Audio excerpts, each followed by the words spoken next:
Olá, muito bem-vindos a mais uma conversa a quatro piscas. O meu nome é Paulo Figueiredo e hoje vamos falar com uma personalidade do mundo cervejeiro.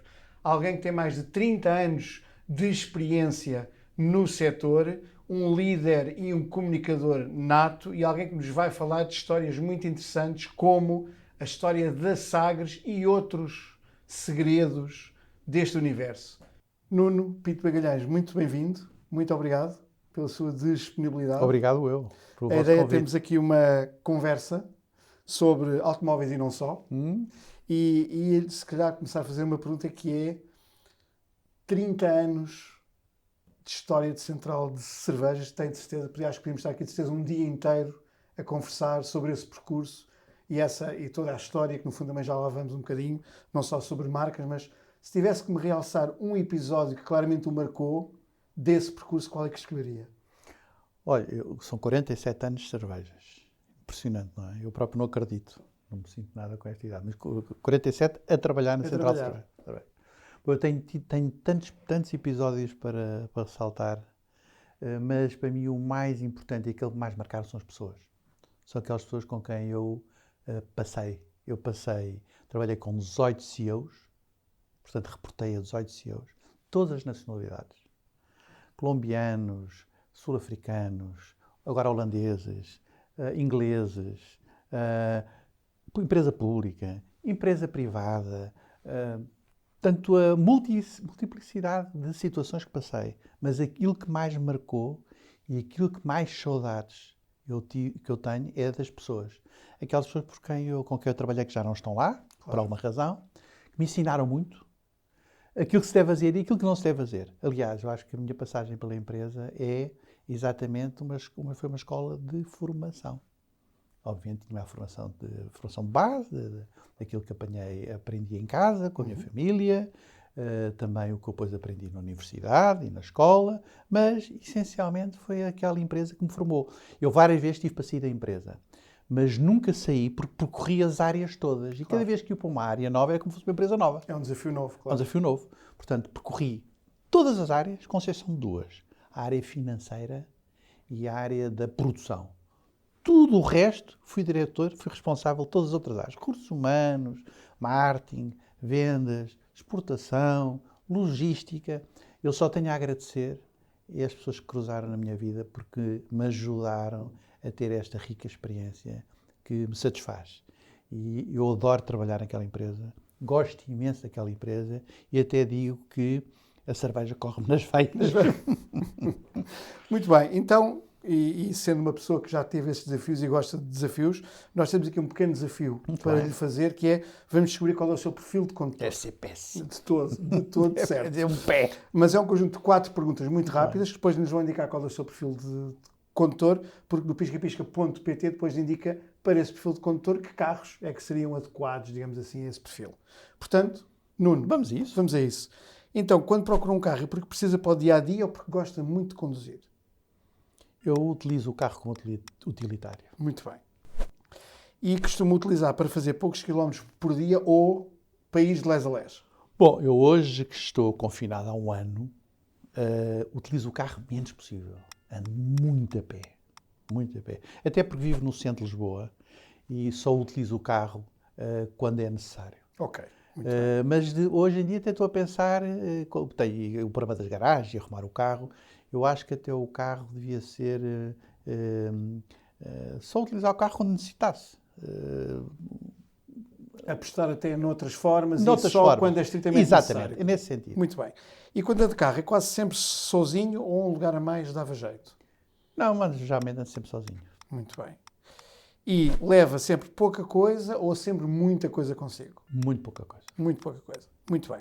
Então, se o nosso algoritmo fizer o seu trabalho e descobrir, diz-nos que o perfil, neste caso, que lhe indica é, e faz todo o sentido, o condutor ocasional. Ou seja, usa apenas o carro mesmo quando necessita e para ir a locais específicos. Exatamente. O que bate. Acertou. Graças a Deus o algoritmo funciona. Acertou. E, portanto, tem aqui alguns carros, depois quem tiver o perfil ocasional pode ver em piscapisca.pt, como adequados ao Nuno, mas, embora seja um condutor ocasional, quando escolhe um carro, e se calhar começávamos por aí, que critérios é que lhe são fundamentais? Conforto, segurança... Olha, eu quando escolho um carro, geralmente eu não escolho carro, porque a companhia mete-me um carro. Obviamente. Mas à disposição. Acabei de ter um carro novo. Tenho um carro novo que trouxe-o hoje, é para a terceira vez que ando, portanto, só para ver. Mas o que é que eu utilizo? Primeiro, esteticamente. Eu sou uma pessoa muito estético. Gosto da beleza dos carros. O sentido estético. As linhas, o conforto. Claro. A estética, o design, também para mim é muito importante. A segurança. Depois, não prefiro, embora me deem sempre um carro grande, eu prefiro carros mais pequenos. É mais fácil arrumar, é mais fácil pôr na garagem. Claro. Mas, no fundo, é isto. Estética, segurança e conforto. Para mim são os três critérios mais importantes. Andar muito depressa, andar muito devagar. Eu geralmente sou um condutor sereno. Estou cada vez mais sereno, também deve ser cuidado. Com a experiência. Com a experiência. Mais sereno. Antigamente reagia. Os portugueses, aliás, reagem imenso. Claro. Quando, mudam-se, modificam-se quando estão ao volante. Mas eu sou serena, mas são estes três, para mim, os três critérios importantes. Muito bem. E agora pedir até aqui um bocadinho, porque há uma parte que eu acho que é incontornável de falarmos, e que como falou com essa, mais do que experiência, vida dedicada ao setor. Conte-nos um bocadinho, porque acho que é uma história muito curiosa e que se calhar muito pouca gente sabe, que é a história da Sagres enquanto marca. Porque foi, penso eu, se não estou enganado, a primeira cerveja a ser exportada. Inclusive, fala-nos um bocadinho dessa história. A história da Sagres é uma história muito engraçada. A Sagres é lançada na Exposição do Mundo Português, em 1940. E, na altura, não havia Sagres como marca. E havia outras marcas, Portugálias, Imperial, Germânia. Havia várias marcas das empresas mães da Sociedade Central de Cervejas que lançaram a cerveja Sagres. Um dia, portanto, 1940, plena Segunda Guerra Mundial, 39-45. Plena final da Guerra Civil de Espanha, 36-39. Portanto, Espanha destruída e a guerra na Europa a criar problemas enormes. As tropas inglesas no norte da África a combater o Rommel. E muito delas baseadas, era uma ponta de lança, Gibraltar. E o embaixador inglês liga na altura ao ministro António Ferro e diz: eu tenho uma necessidade porque as tropas inglesas precisam beber cerveja, os ingleses bebem cerveja, aquela cerveja bebiam horrível, quente, hoje já bebem mais fria, mas antigamente bebiam quente. Os ingleses precisam de beber cerveja, as tropas, para animar a malta. Mas estamos com um problema. Todas as cervejas que saem dos barcos daqui da nossa ilha para atravessar o Canal da Mancha e ir para Gibraltar, para as tropas inglesas, os torpedos alemães deitam abaixo. Portanto, nós não conseguimos colar a cerveja. Não passam. Ora bem, Espanha não tem capacidade de produzir, podia ir para Gibraltar por lá a linha, claro. Não é? Não tem capacidade de produzir, está destruída com a Guerra Civil de Espanha. A Europa não tem capacidade, mas vocês vivem nesse paizinho à beira-mar, plantado, com essa paz. Porquê é que Portugal não produz uma cerveja para as tropas inglesas? E era fantástico, porque vocês não têm problema, têm indústria montada, estão em paz. E, na altura, o António Ferro, que era um homem brilhantíssimo, genial, era um homem multifacetado, um homem especialíssimo daquela geração. O António Ferro fala com a administração da Central e diz assim: olha, Exposição do Mundo Português, nós estamos aqui a exaltar o império, a globalização, a exposição do mundo português por esse mundo fora. Porquê é que vocês não lançam uma cerveja na Exposição do Mundo Português, em Belém, não lançam uma cerveja que seja para exportação? Na altura, Portugal não exportava cerveja. Claro. Exportava vinho do Porto, vinho da Madeira, o resto ainda não havia os outros vinhos. E a administração disse: boa ideia. Então, olhe, porquê é que vocês não procuram qualquer coisa que seja exatamente o ícone da globalização de Portugal? Sagres, a escola de Sagres, a escola dos navegadores, esses que foram descobrir pelo mundo fora. Foi uma epopeia extraordinária, só comparável, e mais tarde, e menos difícil, com a ida do homem à Lua. Certo. Porquê é que não... E assim foi. Ele surgiu um nome Sagres. Nós fizemos um rótulo, na altura, com toda a iconografia de Portugal, o escudo, as esquinas, o encarnado e verde, e lançámos na Exposição do Mundo Português. Foi a cerveja que foi exportada por terra para Gibraltar, para as tropas inglesas, que deliciaram-se com aquela cerveja. O sucesso foi de tal forma, no fim do ano, que passou a ser a cerveja nacional, e até hoje é a cerveja preferida dos portugueses. Esta é a história da Sagres. Sem dúvida. É a história da Sagres. Deve-se realmente ao António Ferro e a um pedido da Embaixada inglesa, mas também ao empreendedorismo e à audácia na altura dos administradores e dos acionistas da Central Cerveja. Claro. E é uma marca que é icónica, é uma bandeira de Portugalidade e que é Portugal. Claro, é uma marca portuguesa. Claro. Independentemente de quem é o acionista das empresas, no fundo é aquilo que interessa, são as marcas. Claro. É uma marca nossa. Muito bem. É uma história engraçada. E muito obrigado. É uma história fantástica. E obrigado pela oportunidade de eu poder partilhá-la. É uma história fantástica e, de facto, também dentro daquilo que tentámos ir descobrindo um bocadinho também para a nossa conversa, ser fascinante, de facto, a história enquanto tal. E ele lançar também aqui um desafio, agora fazendo aqui também minha colagem com aquele mundo automóvel. Qual foi o seu primeiro carro? O meu carro... Olha, eu vou contar uma história. Eu tirei carta aos 30 anos. Muito bem.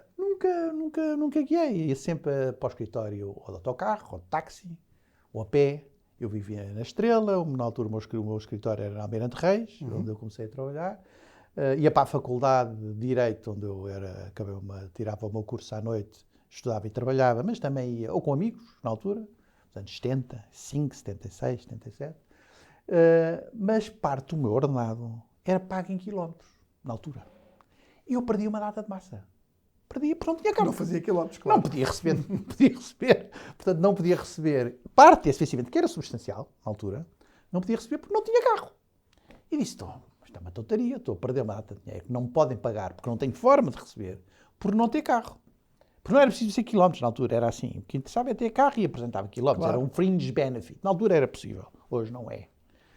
E, portanto, aquilo que me obrigou a tirar a carta foi uma questão económica.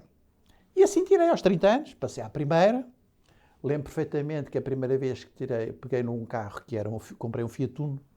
Estou a falar de...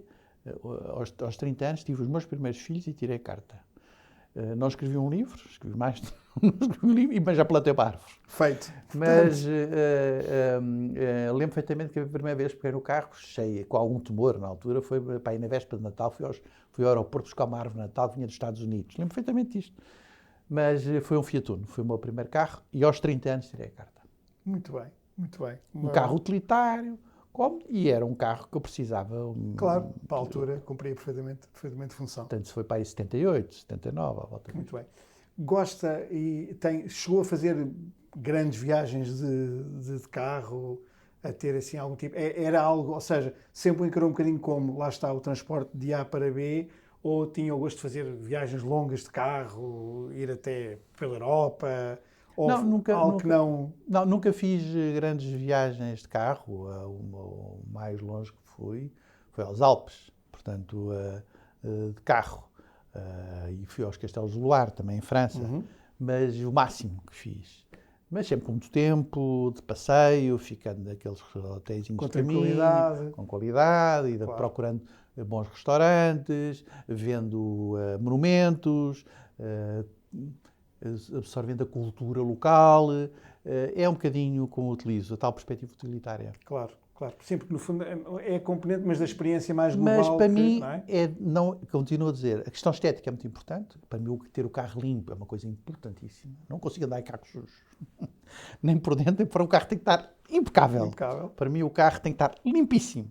Tem que estar completamente operacional. Portanto, eu, aliás, me acontece alguma indicador no carro de luz ou de alguma... Eu mando logo ver. Portanto, quer utilitário, confortável, seguro, estético, mas tem que estar completamente operacional. Porque se cruza com segurança, porque se cruza com as outras coisas. E tem que estar sempre limpo. Limpo. Muito bem. Mudando aqui também agora um bocadinho de tema. E as cores. Para mim, as cores dos carros são muito importantes. A cor, para mim, não pode ser qualquer uma. Eu gosto de cores discretas.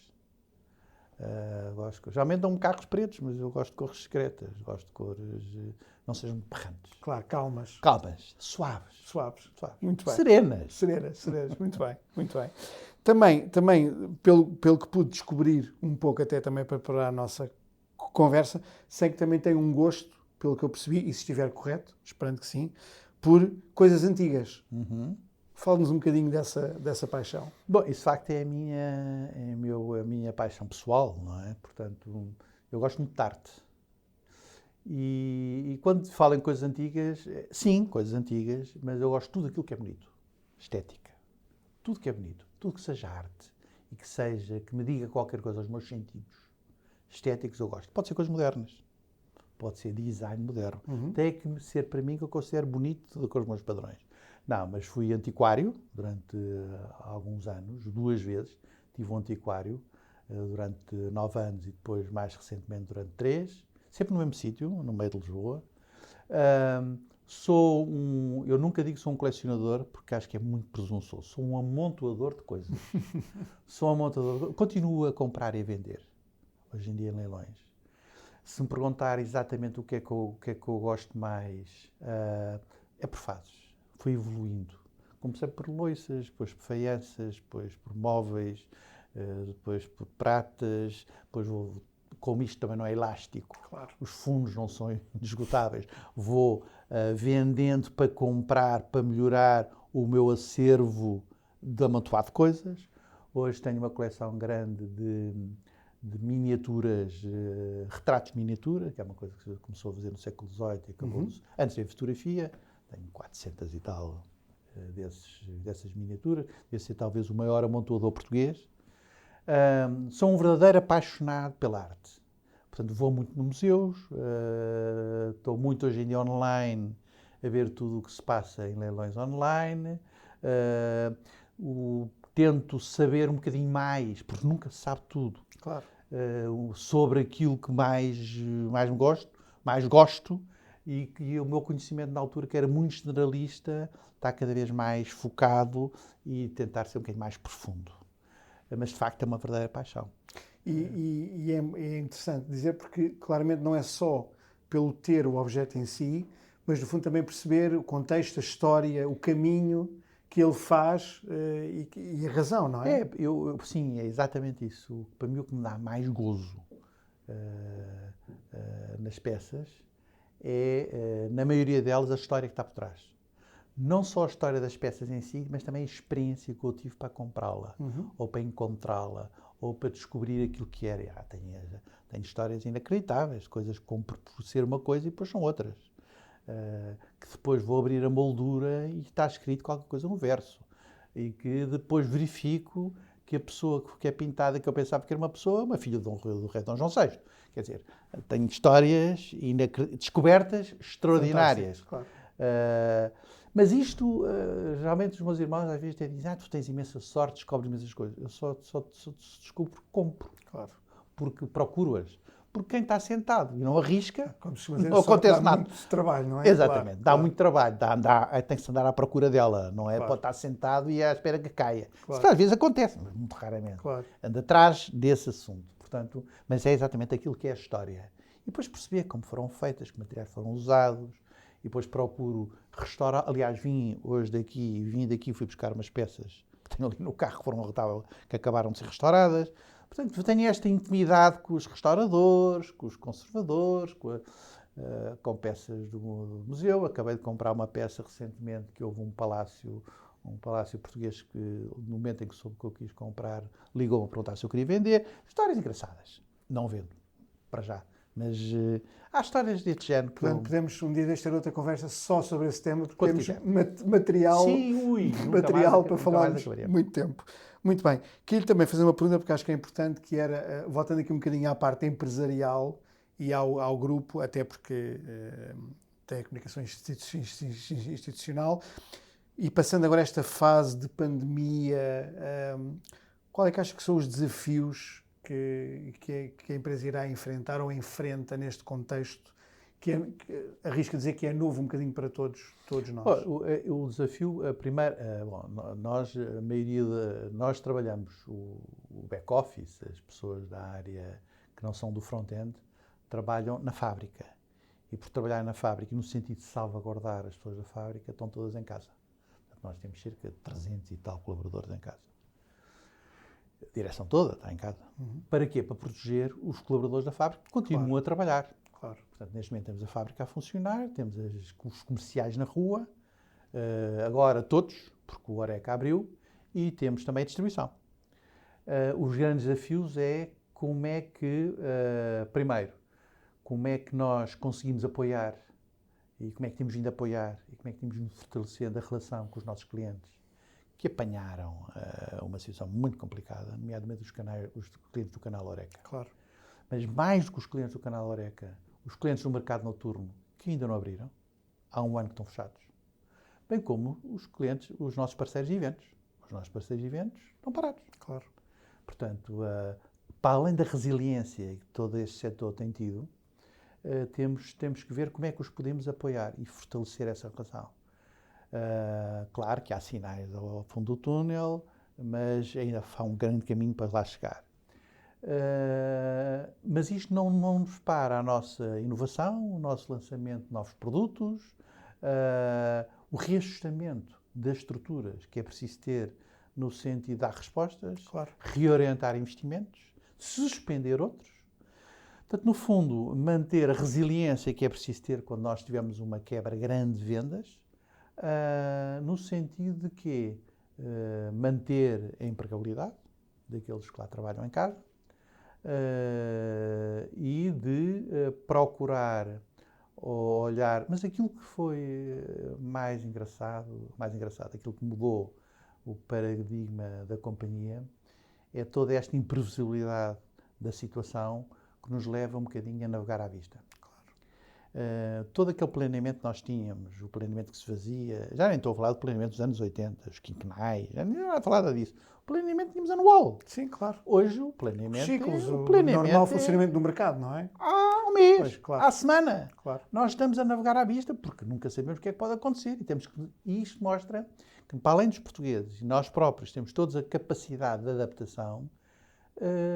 Isto para os portugueses foi mais fácil, porque nós somos muito improvisados. Claro. Para os alemães devia ser mais difícil. Mas levou a que respondêssemos com muita capacidade. Muita capacidade. Depois também outro desafio que vamos ter é a forma de trabalhar. Há muita coisa que mudou e que eu acho que não volta atrás. A utilização dos meios telemáticos para muita reunião vai ficar. As nossas locações permanentes ao estrangeiro para reuniões mensais, se calhar, com os globals. Claro, todos começam a pensar, a fazer contas, a pensar da rentabilidade, da produtividade, assim, não, vamos arranjar aqui uma forma equilibrada. Então eu acho que tudo isto também retoma para algum equilíbrio e para alguma ponderação. Os passos de trabalho. Valerá ter toda a gente trabalhar de segunda à sexta, das 9 às 6. Não haverá outras formas de trabalhar, manter a rentabilidade, dar a possibilidade às pessoas terem outras alternativas. Eu acho que o mundo do trabalho, esse mundo das relações, vai mudar. Vai evoluir e vai se ajustar. Vai se ajustar, não tenho dúvidas nenhumas. Andamos à procura de qual é o modelo, mas um modelo muito mais equilibrado. Claro. Como o frenesim da vida, eu acho que também isto vai nos ponderar, que não sei se valerá a pena darmos a correr tudo correr. Vamos ver as coisas de outra forma, de forma mais ponderada e, essencialmente, sermos felizes naquilo que fazemos, no trabalho, na vida e que possamos também ser mais fraternos uns com os outros, mais solidários uns com os outros. Eu acho que essa vai ser a grande mudança do caminho. E acho que é a mensagem ideal que precisávamos, e agradecer ao Nuno Pinto Magalhães por este tempo e esta mensagem tão importante e por este exemplo também desta experiência fantástica, quer empresarial, quer mesmo de vida e pessoal. Desejar boa sorte com o amontoar de items e vamos certamente falar sobre isso, sobre o futuro. Agradecer-lhe, Nuno, mais uma vez, pelo seu tempo. Foi um gosto. Olha, e até uma próxima. Eu é que agradeço este convite. Gostei imenso de vir aqui. Felicitar o Pisca Pisca por toda a vossa evolução que têm feito. Eu vejo permanentemente a vossa publicidade, que acho imensa graça. Até porque gosto do nome Pisca-Pisca. Pisca-Pisca eu gosto. E lembro sempre do Pisca-Pisca do automóvel. E muito obrigado pelo convite. Nada de todo. Deixo-lhe aqui uma pequena lembrança nossa, com o nosso agradecimento, Nuno. Foi um gosto. Muito obrigado. Até à próxima. Obrigado.